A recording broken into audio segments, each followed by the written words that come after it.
loyihalari amalga oshiriladi hamda pista, kavrak, uzumchilik va tog'oldi bog'dorchilikni hamda chorvachilikni rivojlantirish choralari ko'riladi. Nishon, Mirishkor va Kasbi tumanlarida paxta g'alla yetishtirishning iqtisodiy samaradorligini oshirish va ularni qayta ishlash ustuvor yo'nalish etib belgilanadi.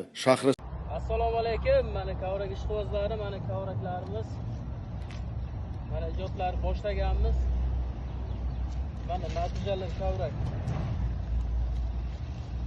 Kavrak mana shu ko'chatlarimiz ekilganiga 5 yil bo'lyapti.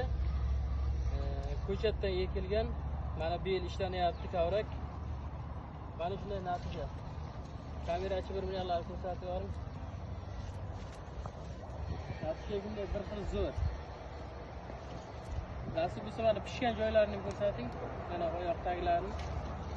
Mana pishgan joylarni birdan ko'lib boryapmiz. Pishmaganini turibdi kavraklar.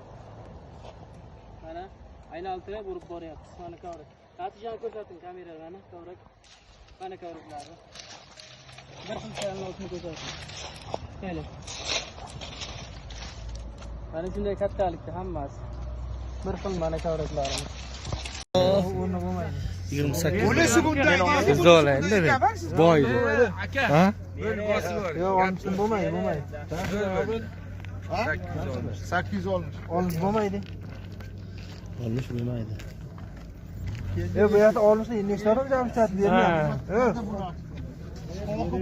Aka, men qarang.